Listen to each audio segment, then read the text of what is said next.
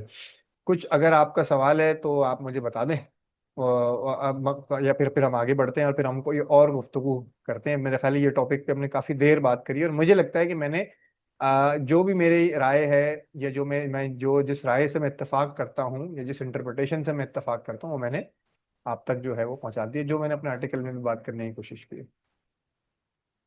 तो मैं सबको रेकमेंड करूंगा कि वो जाएं, असद भाई का आर्टिकल पढ़ें, उन्हें फॉलो करें।